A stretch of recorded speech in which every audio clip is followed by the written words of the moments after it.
Point लिख रहे थे ना आप एक। जी। लिखिएगा the idea of transformer was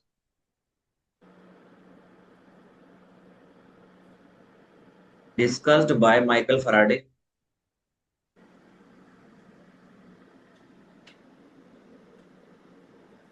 was discussed by Michael Faraday in the year of 1831।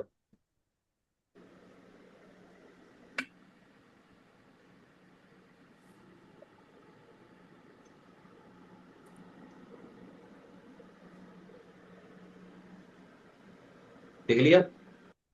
जी। ठीक है। अब लिखिएगा आप, ये तो आपकी डेफिनेशन हो गई और ट्रांसफार्मर के बारे में बात हो गई।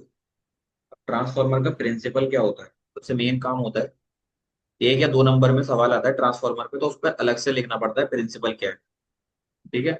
आप मुझे बताएंगे क्या प्रिंसिपल हो सकता है, किस उसूल पे काम कर सकता है ये? आपको यहाँ दो कॉइल दिख रही हैं। दो कॉइल किस कंडीशन में दिखती हैं? कौन से इंडक्शन की कंडीशन में दिखती हैं?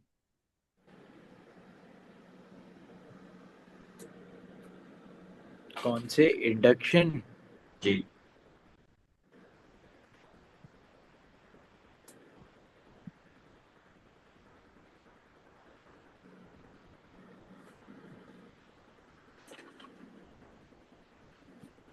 या दो तरह के इंडक्शन पढ़े थे आपने, या नाम सुना था, सेल्फ इंडक्शन और म्यूचुअल इंडक्शन? या नहीं सुना अभी तक? आपको नहीं बताया ना मैंने ये वाली बात, है ना? नहीं। देखो मैं बता देता हूँ। ये मेरे पास एक सोर्स है, इससे मैंने इंडक्टर लगा रखा है, इसमें करंट दिया, करंट इससे पास होगा। ये जो करंट पास होगा, ये इसके अंदर एक बैकवर्ड करंट जनरेट कर देगा, इसी को बोलते हैं इंड्यूस्ड करंट। तो अगर ये अपने अपने ही कॉइल को करंट प्रोड्यूस करता है तो उसको बोलते हैं सेल्फ इंडक्शन। जी। चैप्टर नंबर 6 में है ये। और अगर दो कॉइल रखी हुई है, एक कॉइल ऐसी है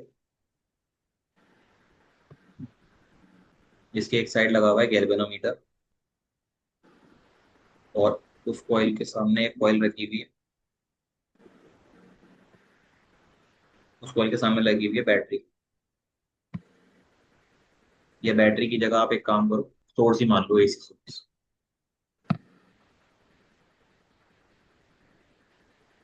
अल्टरनेटिंग करंट जा रहा है, तो ये इधर तो कोई नहीं है ना करंट देने के लिए इस वाले में। जी सर। तो इसमें से जो करंट जाएगा, आई, वो इसके अंदर एक करंट जनरेट कर देगा। मान लो ये कैपिटल आई जा रहा है, ये इसके अंदर करंट जनरेट कर देगा स्मॉल आई। इसको बोलते हैं mutual induction. Mutual induction.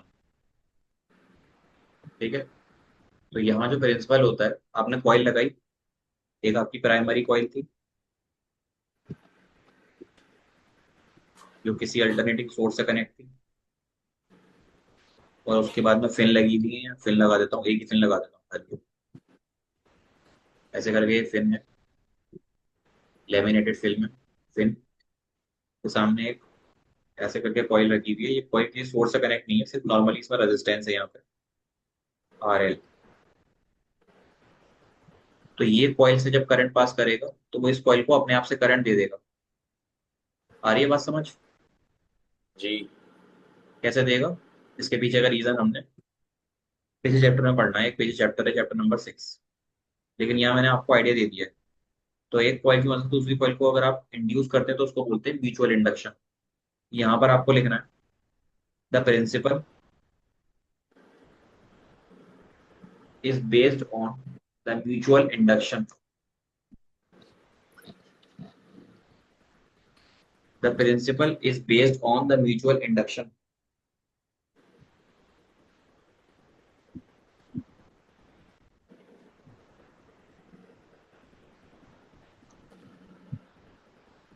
The principle is based on the mutual induction. लिख लिया? जी।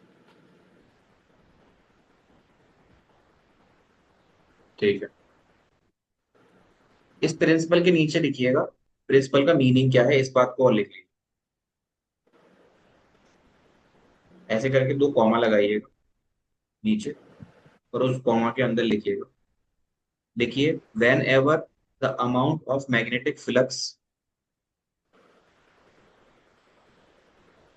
Whenever when ever the amount of magnetic flux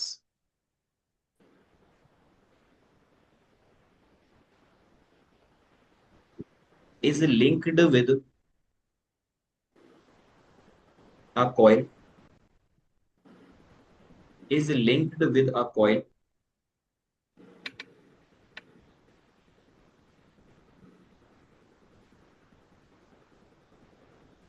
changes an EMF, changes an EMF will induced in the neighboring coil,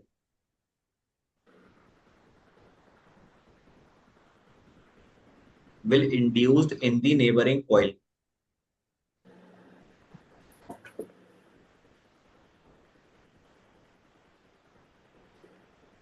लिखा?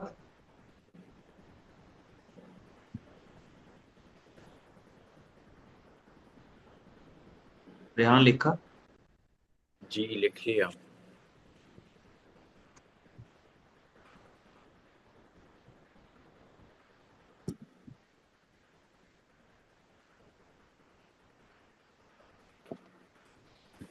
पहले तो मैं आपको transformer की शक्ल दिखा देता हूँ, दिखने में कैसा होता है, शायद आपने देखा भी होगा।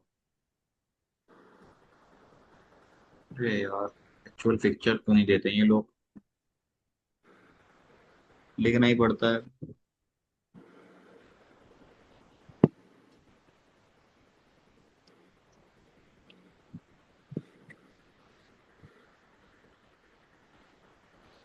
सर बस ट्रांसफार्मर सर्च कर लो।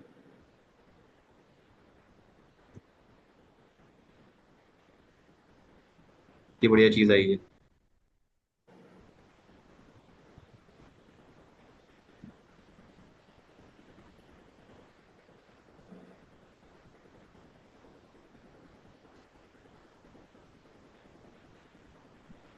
देख रहे हैं आप?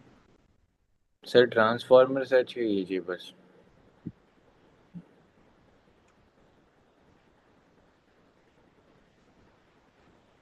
ये देखो यहाँ आ रहा है साइड में,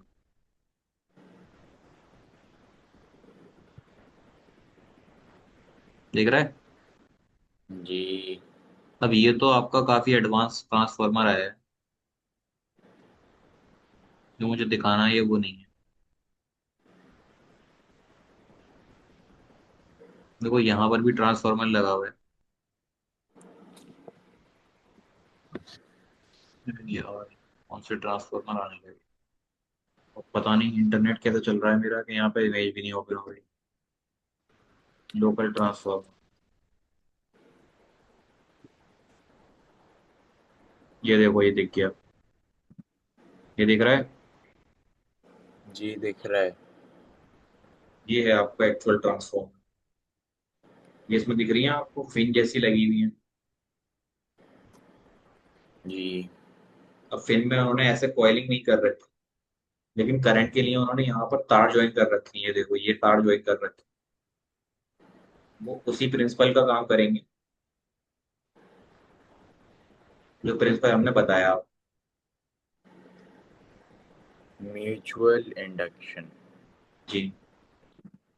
तो अब हम चलते हैं अपने थोड़े से लिखने वाले पोर्शन पर, जो आपको यहाँ से देख के लिखना है।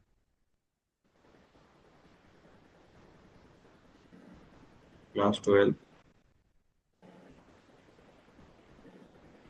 देखो आप डायग्राम बनाओ ये वाला।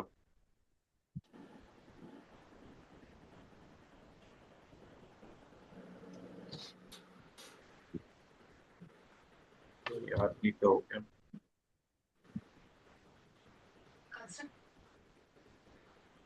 सिर्फ डायग्राम की फिर पिक्चर ओपन नहीं होगी क्या?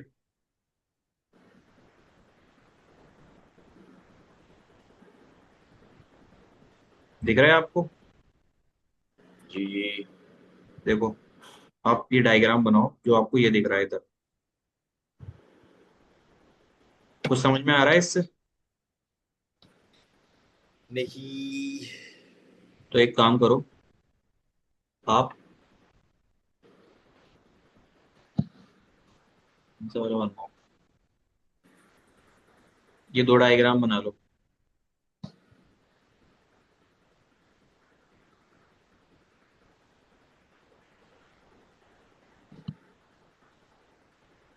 अजीब है ना यार,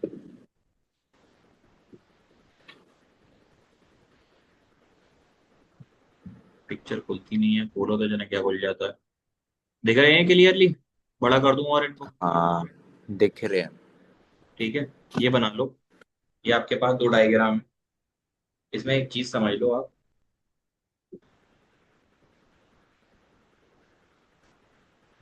वो है ये कि आपका एक स्टेप डाउन है और एक स्टेप अप है। अब ऐसे तो पता नहीं लगेगा, आप इसको देखो, ये वाले डायग्राम, हायर वोल्टेज आ रहा है, स्मॉलर वोल्टेज बन रहा है, ये आपका स्टेप डाउन है।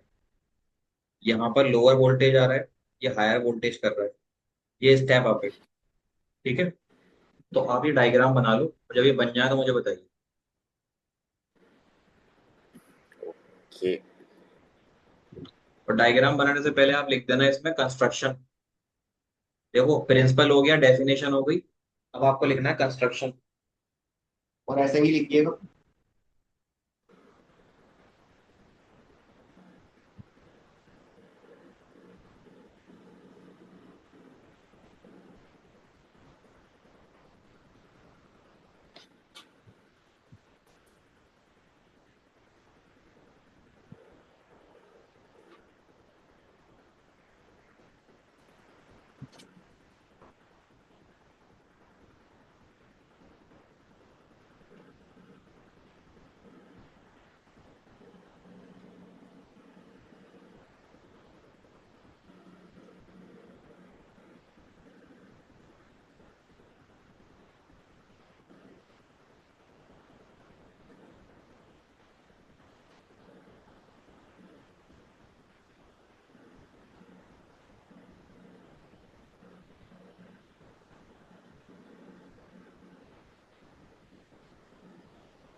बना लिया? सर, एक सेकेंड।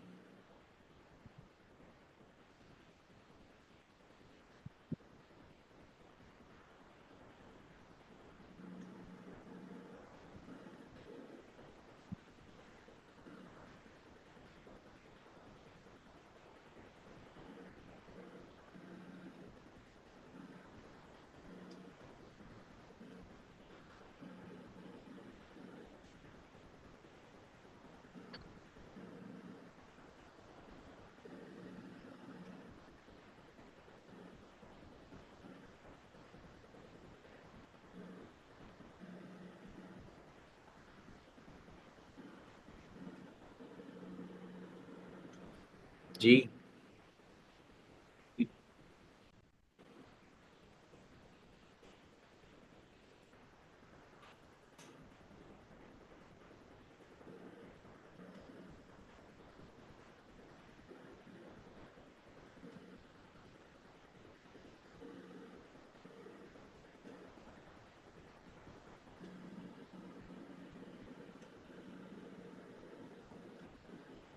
एक फ्रेश कैलकुलेशन कराता हूँ।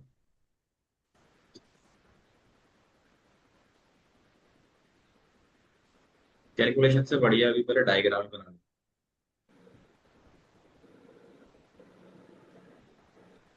देखो ऐसे करके आपके पास एक लैमिनेटेड कोर है।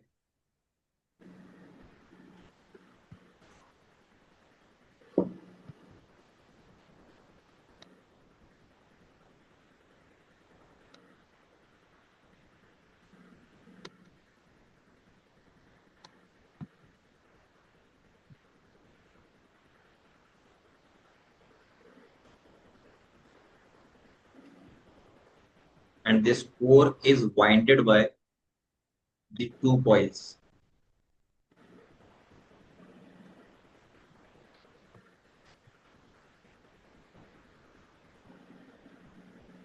This coil is connected with an AC source, तो इसको बोलेंगे प्राइमरी कोयल।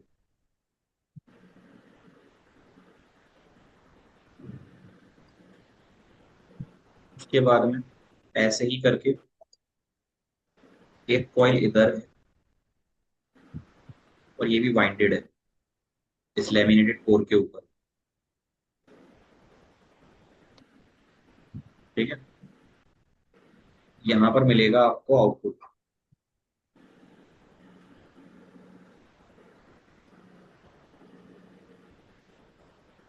यहाँ रेजिस्टेंस है कुछ आर एल, इंडक्टिव रेजिस्टेंस। ठीक है, इन सब चीजों का यूज जी। होगा। तो कंस्ट्रक्शन आपने लिखा और वो बनाया, उसके नीचे आप ये वाला डायग्राम बनाइए जहां पर आपने कंस्ट्रक्शन लिखा है उसी।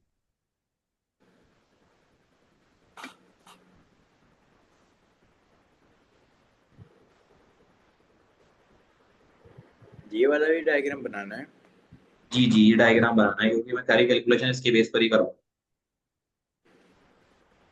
इसमें एक चीज और लिख लीजिएगा, ये जो है ना आपकी, ये आपकी लैमिनेटेड कोर है।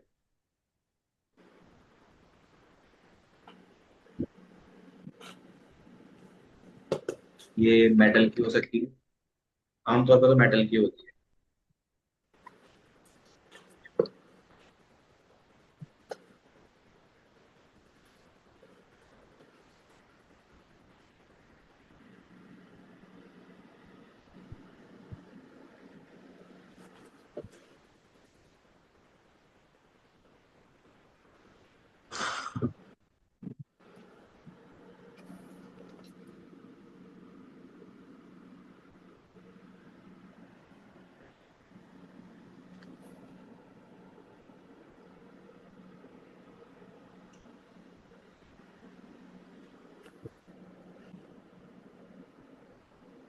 बना लिया। नहीं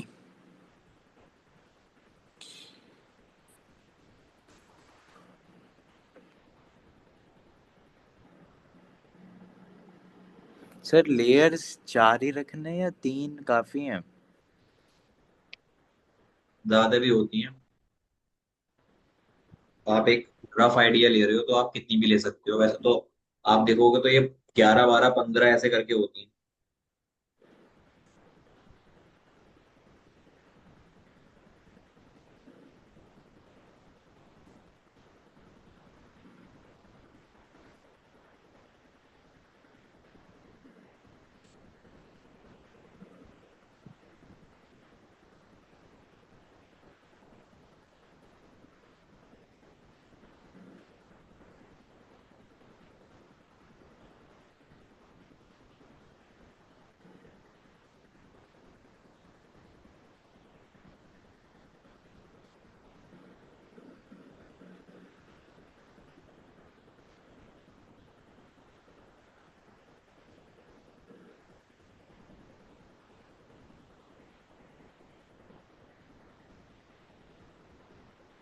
जी sir.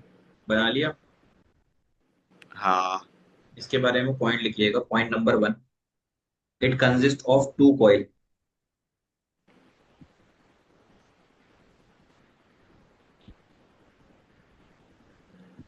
It consist of two coils P and S.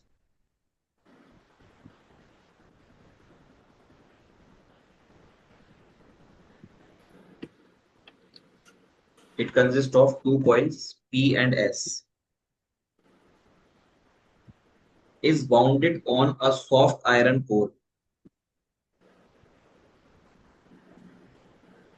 is bounded on a soft iron core।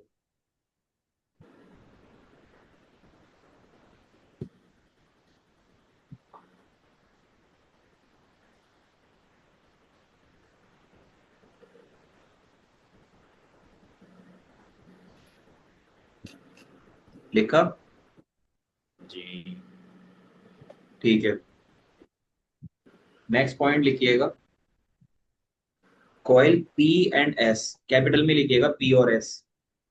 Coil P and S are known as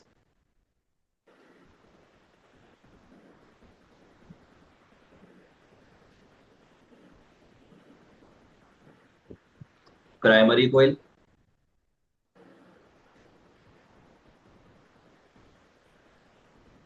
and secondary coil.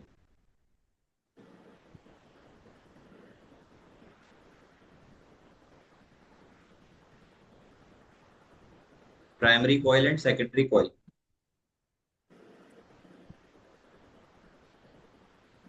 अब देखो, पता कैसे लगेगा? कॉइल देख के कि जो आपका ट्रांसफार्मर है वो स्टेप अप है या स्टेप डाउन है। इसका एक सिंपल तरीका होता है। अगर आप स्टेप अप ट्रांसफार्मर की बात करेंगे तो नंबर ऑफ सेकेंडरी कॉइल या टर्न वो ज्यादा होंगे नंबर ऑफ प्राइमरी से। यानी इधर ज्यादा टर्न होंगे सेकेंडरी वाले की तरफ। और अगर स्टेप डाउन है तो नंबर ऑफ सेकेंडरी कॉइल कम होंगे नंबर ऑफ प्राइमरी से। आ रही है बात समझ में? जी। तो ऐसे करके लिख लीजिएगा नेक्स्ट पॉइंट। स्टेप अप के अंदर number of secondary coil number of primary से ज्यादा होंगे, और सेकेंडरी में number of secondary, step down में number of secondary less than number of primary.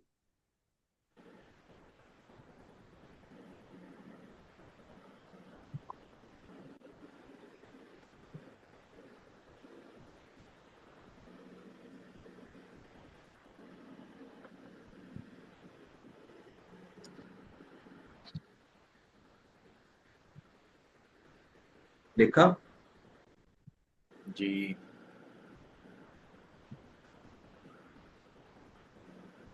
एक और इनमें सिग्निफिकेंट होता है, सिग्निफिकेंस होता है कि अगर स्टेप अप ट्रांसफार्मर आप बना रहे हैं तो आपको ऐसे लिखिएगा नीचे करके, स्टेप अप का केस और स्टेप डाउन का केस।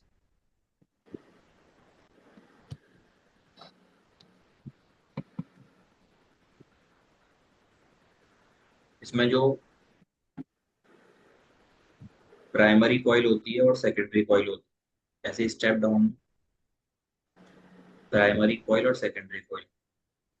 तो अगर आपका काम है स्टेप अप करना यानी वोल्टेज बढ़ाना, तो आपका प्राइमरी कॉइल जो होगा वो थिक होगा। कैसा होगा? Thick copper wire. और ये जो होगा आपका सेकेंडरी स्टेप अप केस, इसको आप रखना पड़ेगा thin insulated wire. Thin insulated wire. आ रही है बात समझ? जी। स्टेप डाउन के केस में ये उल्टा हो जाएगा। जो प्राइमरी कॉइल है वो थिन होनी चाहिए, और जो आपकी सेकेंडरी कॉइल है वो थिक होनी चाहिए। स्टेप डाउन में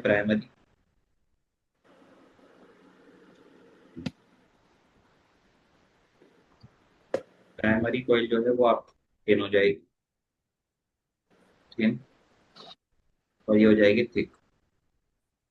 याद रहेगा ये? जी। ठीक है, नेक्स्ट पॉइंट लिखिएगा। ये लिखने के बाद पहले ऐसे लिख लीजिए इसको। लिख रहे हैं या लिख लिया? लिख रहा हूँ।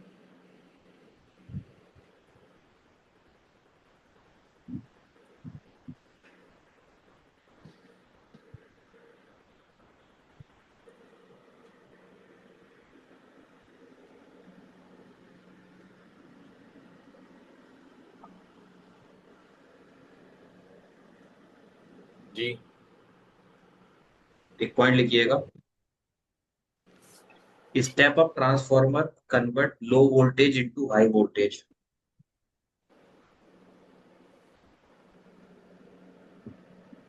Step up transformer convert the low voltage into high voltage.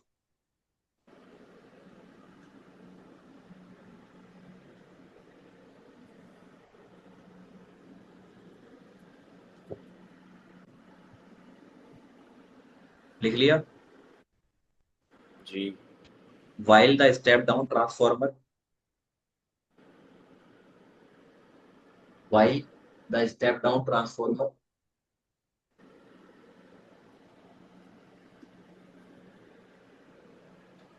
convert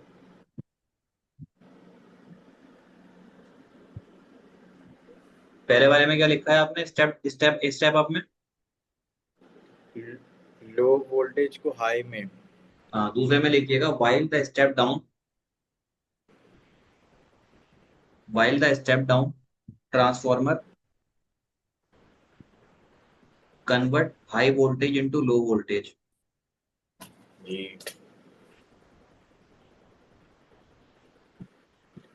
लिख लिया? हाँ।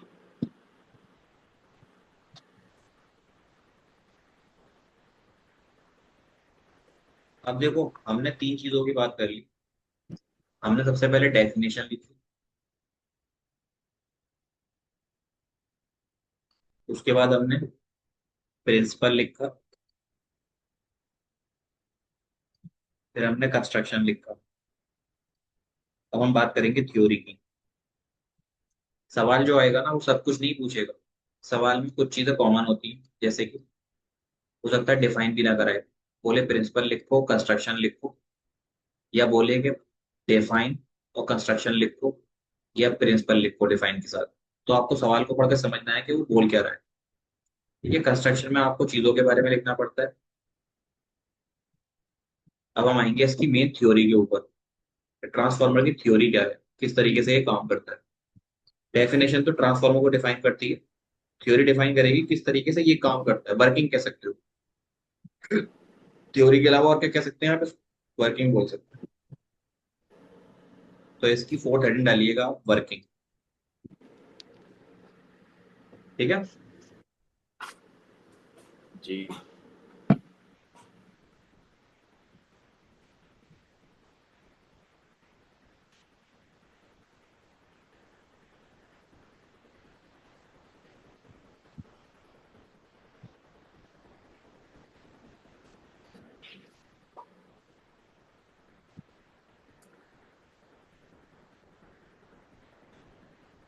लिख लिया थ्योरी? जी। थ्योरी लिखिएगा, मैं लिखा रहा हूँ, पॉइंट बाय पॉइंट लिखिएगा। when an alternating EMF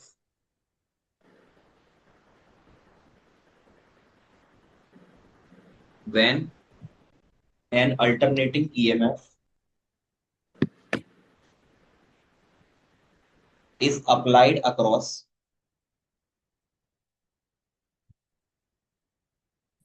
when an alternating EMF is applied across the primary coil across. applied across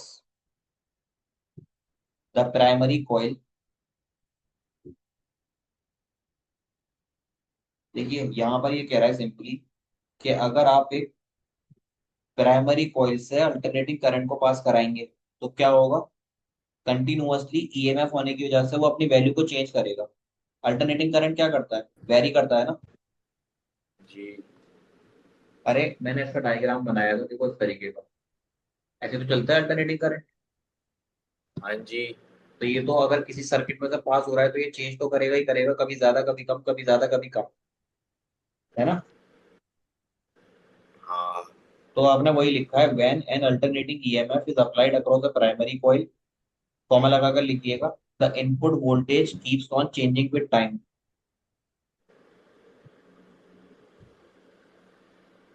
primary coil. In the primary coil, comma लगाकर लिखिएगा, input voltage keeps on changing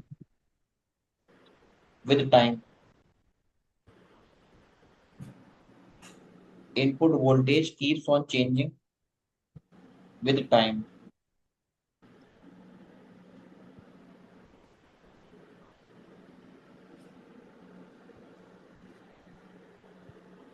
लिखा। जी। Next point लिखिएगा इसमें, due to this, लगातार जब current change होगा, due to this the magnetic flux also keeps on changing with time.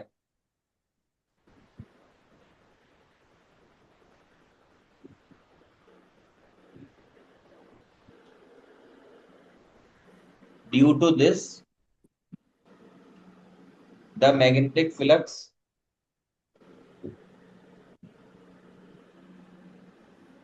Also changing with time.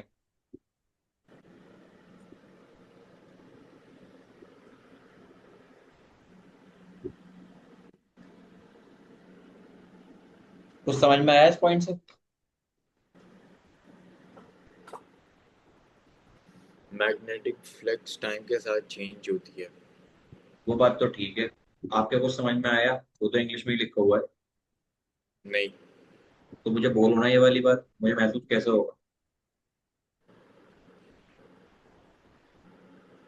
एक तो शुरू से एक ही एंथुजियाज्म के साथ बैठे हो, एक ही एक्सप्रेशन के साथ बैठे हो। देखो, एक सब कुछ भूल जाओ, सब कुछ, तुम्हें कुछ नहीं आता, ठीक है। एक चीज आती होगी, क्लास 10th की, ये रॉड है, इस रॉड के ऊपर तार लिपटा हुआ है, ठीक है। इस तार से अगर आप करंट पास कराओगे तो लगातार मैग्नेटिक फील्ड इसके अंदर से जनरेट होगी। मानेंगे इस बात को? हाँ। अब आपने फ्लक्स पढ़ा नहीं, मैं आपको फ्लक्स का थोड़ा सा आइडिया दे देता हूँ। फ्लक्स क्या होता है? ये मैग्नेटिक फील्ड लाइंस है, और अगर ये मैग्नेटिक फील्ड लाइन किसी एरिया पर गिरती है, मान लो ये शीट है मेरे पास, इस शीट का एरिया है ए, तो इस शीट का एरिया डायरेक्शन होगा इधर की तरफ, इसको हम बोलेंगे ए वेक्टर, ठीक है। जी। और मैग्नेटिक फील्ड जा रही है इधर की तरफ, ये है बी वेक्टर। तो फ्लक्स होता है बेसिकली कितनी मैग्नेटिक फील्ड डॉट प्रोडक्ट कितना एरिया वेक्टर। तो इसको हम लिखते हैं बी बी ए कॉस थीटा। Cos theta. कभी पढ़ा है ऐसा कुछ? इलेक्ट्रिक फ्लक्स पढ़ा होगा आपने। E A cos theta. E D S मतलब वो इलेक्ट्रिक बेसिकली फ्लक्स ये। होता है, उसको देखा, उसको लिखते हैं हम फाई ई से, जो कि होता है ई ए कॉस थीटा। यहाँ पर आपका आता है फाई बी, इसको बोलते हैं मैग्नेटिक फ्लक्स, ये होता है बी ए कॉस थीटा के बराबर, ठीक है। जी सर। इसका मतलब समझो जरा, अगर इसकी वैल्यू चेंज करनी है, या तो बी चेंज हो, या ए चेंज हो, या ए चेंज हो, ठीक है। जी। अब बी कैसे निकालते हैं? बी बराबर होता है म्यू नॉट एन आई के बराबर। ये भी एक फॉर्मूला होता है, हम आगे पीछे पढ़ेंगे इसको। तो अगर आप करंट चेंज करोगे, करंट वेरी करेगा, तो आपकी बी की वैल्यू भी वेरी करेगी। इतनी बात ध्यान रखिएगा। समझ रहे मेरी बात? जी। अगर करंट किसी चीज में चेंज हो रहा है तो मैग्नेटिक फील्ड भी चेंज होगी। मैग्नेटिक फील्ड चेंज हो रही है, इसका मतलब फ्लक्स भी चेंज होगा। अब पॉइंट पढ़ो, पॉइंट क्या लिखा था आप। Magnetic flux also keeps on changing with time. इसका मतलब ये हो गया कि जैसे जैसे आपने प्राइमरी कॉइल को कनेक्ट करा किससे, अल्टरनेटिंग सोर्स से, तो करंट यहाँ पे सेम तो जाएगा नहीं। करंट कैसा जाएगा, उससे ऊपर वाले पॉइंट में लिखा है आपने, करंट आपका लगातार चेंज हो रहा है। करंट चेंज हो रहा है तो बी की वैल्यू भी चेंज होगी, और बी चेंज होगी तो फ्लक्स चेंज होगा। होगा। जी। फ्लक्स ही रिस्पॉन्सिबल होता है करंट को इंड्यूस करने के लिए। ठीक है ना। जी। तो आपने पॉइंट क्या लिखा है, due to this magnetic flux keeps on changing with time, यानी कि आपका आई जो है वो चेंज हो रहा है, उस आई की वजह से आपका फ्लक्स भी चेंज हो रहा है। ठीक है। जी सर।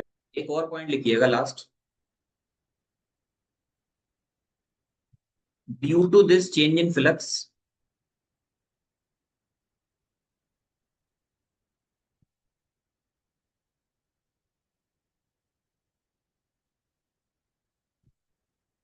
लिख रहे हैं आप, लिख रहे हैं, जी। Due to this change in flux in the primary coil,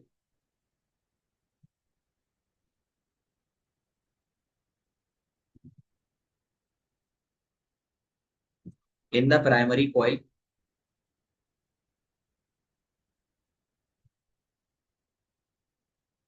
the flux link with the secondary coil,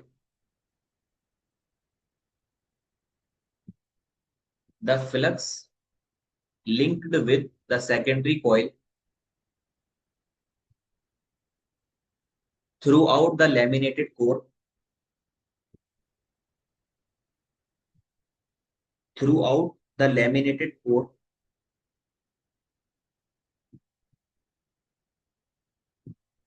is produced an alternating EMF in the secondary coil.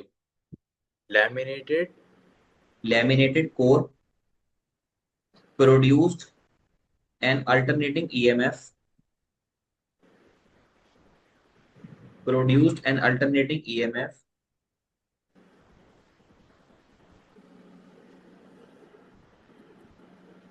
produced an alternating EMF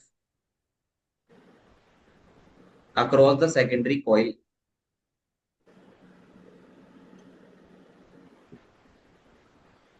across the secondary coil। लिखा। जी। अब देखो, ये जो हो गई theory की बात हो गई, इस पर आता है न्यूमेरिकल भी। तो न्यूमेरिकल की बात हम करेंगे कल, कल की क्लास में। हमारा ट्रांसफॉर्मर ऑलमोस्ट खत्म हो चुका है। कल न्यूमेरिकल की बात करेंगे, एक आध न्यूमेरिकल करेंगे, ट्रांसफॉर्मर भी खत्म हो जाएगा। ठीक है। ओके। कुछ पूछना है आपको इसमें से जो आज पढ़ा है। तो ये आपने कौन लिखा से तो सब कुछ ही है ना आज। सब कुछ तो फिर मैं सही है? आपको थोड़ा फाइनल, सा ये ज़्यादा कॉम्प्लेक्स नहीं लग रहा? आपको यस। कॉम्प्लेक्स लग रहा है। नहीं, कॉम्प्लेक्स नहीं लग रहा। ये बहुत सिंपल है, बहुत ज्यादा सिंपल। जी। थ्योरी आती है, थ्योरी में सवाल आता है 4-5 नंबर का। अगर आप थ्योरी भी नहीं कर पाओगे तो जो आपको याद है ना इस क्लास का, सिर्फ वही लिख देना, आपको नंबर मिल जाएंगे पूरे। अच्छा। आप प्रीवियस ईयर पेपर उठा के देखोगे ना,